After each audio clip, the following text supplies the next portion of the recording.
Good morning. Today's video is on the 5 top reasons as to why we should be fasting and the symptoms we experience that would make us need to fast. Fasting is a very ancient technique used to assist with life longevity and cleaning out the organs, and also is a very good spiritual practice to try and increase self-awareness, enlightenment, and understanding and discipline. So with fasting, it is intermittent, or you can do a prolonged amount where you don't have any food. You can have water or you can have juice. And the fasting that I have chosen in the last couple of days is actually just intermittent, where I will be eating actually at night. As I haven't done it for a long time, I'll come into it and I felt like I needed to have food without getting dizzy, and I was working and so on. So we all need to choose what's right for us when we do a fast.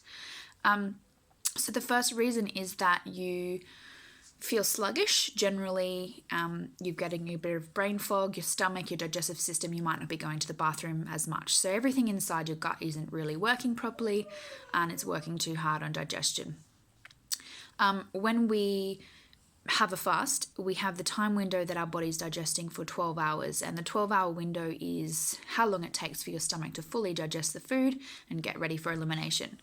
After that time frame, it's great to leave it for at least a 6 to 8 hour window where you are just having water or some kind of fluid to help with healing and so on.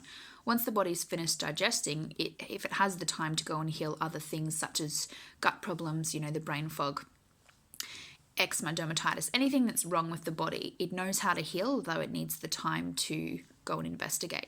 If we're continually back-to-back eating and not giving ourselves rest, we aren't allowing the body to heal, which is why illness sets in after a prolonged amount of time, because the body just can't keep up. The second reason is that most of us do need to detox every season, because our bodies adapt to change through the seasons, just like the environment and the plants and the animals. We often do start to eat different foods that are lighter in weight. So we're going into spring. The season is the best time to be doing it, because your body is already adapting to the change, and we often already notice that we're not as hungry for certain things, and we need to increase water and such. So with that, generally the liver needs to replenish itself every 3 months. And so with my own physical symptom, I could start seeing yellow underneath my eyes. If you can see that, that's my first sign that my liver's not working very well. I generally do lead a very healthy diet without any refined sugar, but I've been on and off with my traveling movements, and I've just been kind of relying on these stimulants, which is very not good, but it's just sometimes what we do, and we have to get back on track. So the liver and all the other organs need time to replenish. If we're not allowing them time and space to be able to replenish themselves naturally, it's going to continue storing toxin. Which brings me to the third one, which is mucus. If you're producing a lot of mucus, if you're finding you've got a chesty cough, or there's something, or you've got an allergy that's always wrong with you, you will be not healing, because there's something within you that needs ventilation that's not being allowed to ventilate, because the body's always focused on the digestion. So mucus is just a build-up, basically, that it's there's something in there that it's forming it to protect itself, and it's telling you, it's giving you a symptom. And often mucus is, quite deep down, or it can be in your stool. It's all over the body, which is just showing you that it's inflammation. The fourth one is the chemical dependence. So on pharmaceutical drugs, I often put the chemical in with the sugar and the caffeine, and basically chemical dependency is on, you have the illness, so something's wrong with you and you need, or asthma, you're needing to have these treatments every single day that your doctor's prescribed, and you often will be needing it all the time. So it's creating this dependence, but it's not allowing your body to heal from it. So you're becoming reliant on that fix or that need to have this to help reduce the symptoms. So most treatments usually have a cortisol in them, or something that if it is a symptom related to an allergy, the best way is to actually let the body breathe and ventilate and let it get out.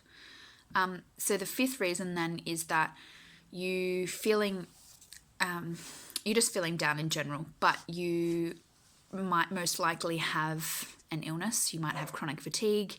You might be feeling like you need to increase your stimulants, your caffeine, and so on like that, and just generally not right. You just have this sort of knowingness that's about you that's this isn't how you used to be, and then you start to notice things starting to go wrong within. So, you might start getting a rash, or, your skin's not so good, or your breath's stinky. You might get a bit of body odor, and it's more of a chemical smell. That's usually another indicator. So they're all very physical signs.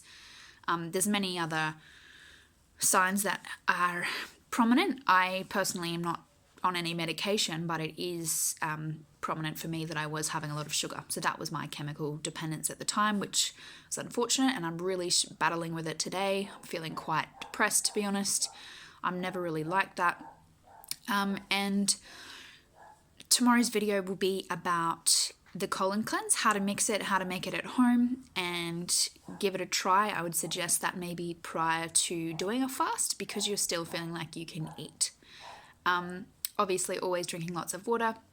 I'd love it if everybody could just give me a like, maybe even a comment on the techniques that you like, or that you've tried, or any questions you may have. I'm willing to give feedback. I have a free copy of a juice fast for 7 days that I can email to you.